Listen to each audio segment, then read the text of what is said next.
प्यारे बच्चों, बाल महाभारत के पिछले अध्याय में हमने जाना कि पांडवों की प्रसिद्धि और सौभाग्य से दुर्योधन की ईर्ष्या बढ़ती जा रही थी।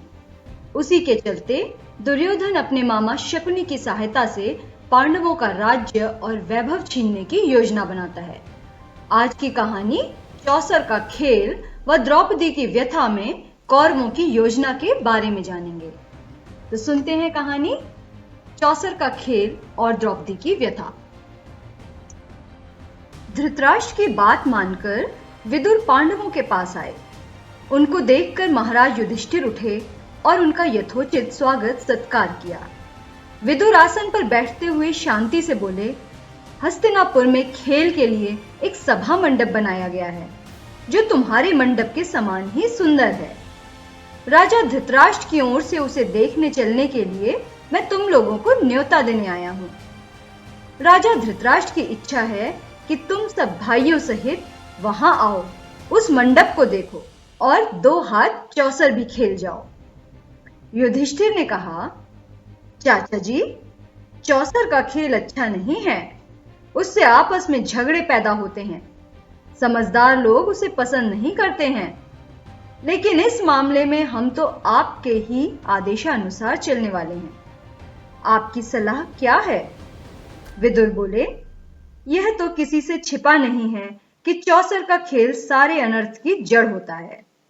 मैंने तो भरसक कोशिश की थी कि इसे ना होने दूं, किंतु राजा ने आज्ञा दी है कि तुम्हें खेल के लिए न्योता दे ही आऊं, इसीलिए आना पड़ा। अब तुम्हारी जो इच्छा हो वो करो। राजवंशों की रीति के अनुसार किसी को भी खेल के लिए बुलावा मिल जाने पर उसे अस्वीकार नहीं किया जा सकता था। इसके अलावा युधिष्ठिर को डर था कि कहीं खेल में न जाने को ही धृतराष्ट्र अपना अपमान न समझ लें और यही बात कहीं लड़ाई का कारण न बन जाए। इन्हीं सब विचारों से प्रेरित होकर समझदार युधिष्ठिर ने न्योता स्वीकार कर लिया। यद्यपि विदुर ने उन्हें चेता दिया था।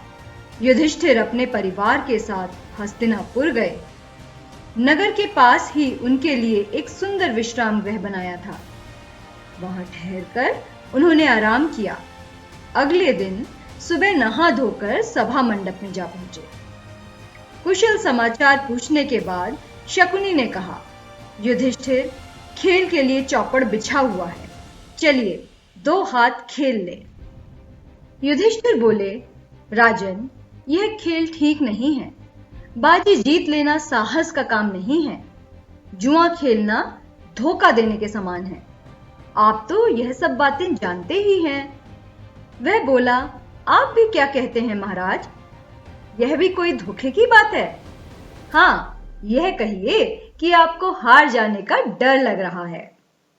युधिष्ठिर कुछ गर्म होकर बोले, राजन, ऐसी बात नहीं है। अगर मुझे खेलने को कहा गया तो मैं ना नहीं करूंगा। आप कहते हैं तो मैं तैयार हूं। मेरे साथ खेलेगा कौन?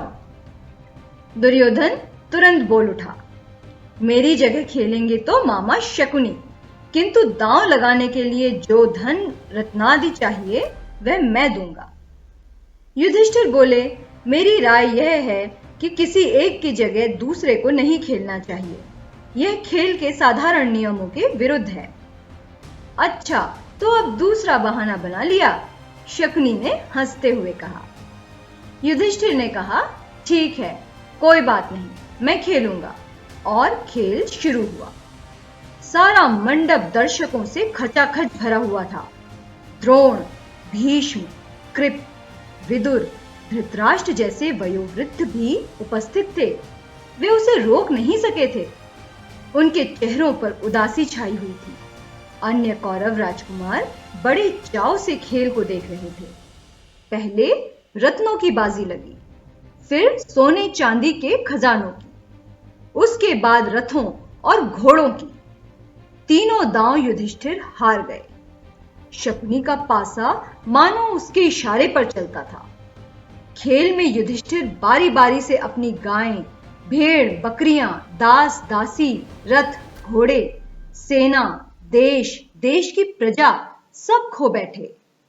भाइयों के शरीरों पर जो आभूषण और वस्त्र थे उनको भी बाजी पर लगा दिया और हार गए। और कुछ बाकी है? शकुनी ने पूछा।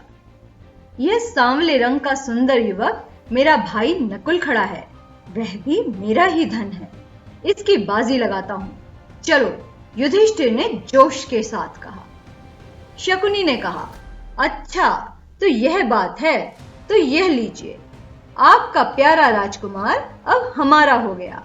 कहते कहते शकुनी ने पासा फेंका और बाजी मार ली। युधिष्ठिर ने कहा, यह मेरा भाई सहदेव, जिसने सारी विद्याओं का पार पा लिया है, इसकी बाजी लगाना उचित तो नहीं है, फिर भी लगाता हूं। चलो, देखा जाएगा। यह चला और वह जीता। कहते हुए शकुनी ने पासा फेंका। सहदेव को भी युधिष्ठिर गंवा बैठे। अब दुरात्मा शकुनी को आशंका हुई कि कहीं युधिष्ठिर खेल बंद न कर दें। बोला, युधिष्ठिर, शायद आपकी निगाह में भीमसेन और अर्जुन माद्री के बेटों से ज्यादा मूल्यवान हैं, सो उनको बाजी पर तो आप लगाएंगे नहीं। युधिष्ठिर ने कहा, मूर्ख शकुनी, तुम्हारी चाल यह मालूम होती है कि हम भाइयों में आपस में फूट पड़ जाए, सो तुम क्या जानो कि हम 5 भाइयों के संबंध क्या हैं। पराक्रम में जिसका कोई सानी नहीं है, उस अपने भाई अर्जुन को मैं दांव पर लगाता हूं। चलो। शकुनी यही तो चाहता था, तो यह चला। कहते हुए पासा फेंका और अर्जुन भी हाथ से निकल गया। असीम दुर्दैव मानो युधिष्ठिर को बेबस कर रहा था और उन्हें पतन की ओर बलपूर्वक लिए जा रहा था। वह बोले, राजन, शारीरिक बल में संसार भर में जिसका कोई जोड़ीदार नहीं है, अपने उस भाई को मैं दांव पर लगाता हूं। और यह कहते कहते युधिष्ठिर भीमसेन से भी हाथ धो बैठे। दुष्टात्मा शकुनी ने तब भी नहीं छोड़ा। पूछा, और कुछ? युधिष्ठिर ने कहा, हां, यदि इस बार तुम जीत गए तो मैं खुद तुम्हारे अधीन हो जाऊंगा। लो, यह जीता। कहते हुए शकुनी ने पासा फेंका और यह बाजी भी ले गया।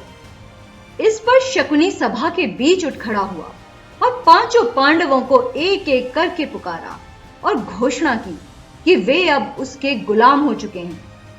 शकुनी को दाद देने वालों ने हर्षनाद से और पांडवों की इस दुर्दशा पर तरस खाने वालों के हाहाकार से सारा सभा मंडप गूंज उठा। सभा में इस तरह खलबली मचने के बाद शकुनी ने युधिष्ठिर से कहा, एक और चीज है जो तुमने अभी हारी नहीं है, उसकी बाजी लगाओ तो तुम अपने आप को भी छुड़ा सकते हो। अपनी पत्नी द्रौपदी को तुम दांव पर क्यों नहीं लगाते? और जुए के नशे में चूर युधिष्ठिर के मुंह से निकल पड़ा, चलो, अपनी पत्नी द्रौपदी की भी मैंने बाजी लगाई। उनके मुंह से यह निकल तो गया, पर उसके परिणाम को सोचकर वह विकल हो उठे कि हाय, यह मैंने क्या कर डाला। युधिष्ठिर की इस बात पर सारी सभा में एकदम हाहाकार मच गया। जहां वृद्ध लोग बैठे थे, उधर से धिक्कार की आवाजें आने लगी। लोग बोले, छी छी, कैसा घोर पाप है। कुछ ने आंसू बहाए और कुछ लोग परेशानी के मारे पसीने से तरबदर हो गए। दुर्योधन और उसके भाइयों ने बड़ा शोर मचाया, पर युयुत्सु नाम का धृतराष्ट्र का एक बेटा शोक संतप्त हो उठा और ठंडी आह भरकर उसने सिर झुका लिया। शकुनी ने पासा फेंक कर कहा, यह लो, यह बाजी भी मेरी ही रही। बस, फिर क्या था? दुर्योधन ने विदुर को आदेश देते हुए कहा, आप अभी रनवास में जाएं और द्रौपदी को यहां ले आएं, उससे कहें कि जल्दी आए। विदुर बोले, मूर्ख, नाहक क्यों मृत्यु को न्योता देने चला है? अपनी विषम परिस्थिति का तुम्हें ज्ञान नहीं है? दुर्योधन को यूं फटकारने के बाद विदुर ने सभासदों की ओर देखकर कहा, अपने को हार चुकने के बाद युधिष्ठिर का कोई अधिकार नहीं था कि वह पांचाल राज की बेटी को दांव पर लगाए। विदुर की बातों से दुर्योधन बौखला उठा। अपने सारथी प्रतिकामी को बुलाकर कहा, विदुर तो हमसे जलते हैं और पांडवों से डरते हैं। रनवास में जाओ और द्रौपदी को बुला लाओ। आज्ञा पाकर प्रातिकामी रणवास में गया और द्रौपदी से बोला, द्रुपद राज की पुत्री, चौसर के खेल में युधिष्ठिर आपको दांव में हार बैठे हैं। आप अब राजा दुर्योधन के अधीन हो गई हैं। राजा की आज्ञा है कि अब आपको धृतराष्ट्र के महल में दासी का काम करना है। मैं आपको ले जाने के लिए आया हूं। सारथी ने जुए के खेल में जो कुछ हुआ था उसका सारा हाल कह सुनाया। वह प्रातिकामी से बोली, रथवान, जाकर उन हारने वाले जुए के खिलाड़ी से पूछो कि पहले वे अपने को हारे थे या मुझे। सारी सभा में यह प्रश्न उनसे करना और जो उत्तर मिले वह मुझे आकर बताओ, उसके बाद मुझे ले जाना। प्रातिकामी ने जाकर भरी सभा के सामने युधिष्ठिर से वही प्रश्न किया जो द्रौपदी ने उसे बताया था। इस पर दुर्योधन ने प्रातिकामी से कहा, द्रौपदी से जाकर कह दो कि वह स्वयं ही आकर अपने पति से यह प्रश्न कर ले। प्रातिकामी दोबारा रणवास में गया और द्रौपदी के आगे झुककर बड़ी नम्रता से बोला, देवी, दुर्योधन की आज्ञा है कि आप सभा में आकर स्वयं ही युधिष्ठिर से प्रश्न कर लें। द्रौपदी ने कहा, नहीं, मैं वहां नहीं जाऊंगी। अगर युधिष्ठिर जवाब नहीं देते तो सभा में जो सज्जन विद्यमान हैं, उन सबको तुम मेरा प्रश्न जाकर सुनाओ और उसका उत्तर आकर मुझे बताओ। प्रातिकामी लौटकर फिर सभा में गया और सभासदों को द्रौपदी का प्रश्न सुनाया। यह सुनकर दुर्योधन झल्ला उठा। अपने भाई दुशासन से बोला, दुशासन, यह सारथी भीमसेन से डरता मालूम होता है। तुम ही जाकर उस घमंडी औरत को लेकर आओ। दुरात्मा दुशासन के लिए इससे अच्छी बात और क्या हो सकती थी। उसने द्रौपदी के गुथे हुए बाल बिखेर डाले, गहने तोड़ फोड़ दिए और उसके बाल पकड़कर बलपूर्वक घसीटता हुआ सभा की ओर ले जाने लगा। द्रौपदी विकल हो उठी। द्रौपदी की ऐसी दीन अवस्था देखकर धृतराष्ट्र के एक बेटे विकर्ण को बहुत दुख हुआ। उससे रहा नहीं गया। वह बोला, उपस्थित वीरों, सुनिए, चौसर के खेल के लिए युधिष्ठिर को धोखे से बुलावा दिया गया था। वह धोखा खाकर इस जाल में फंस गए और अपनी स्त्री तक की बाजी लगा दी।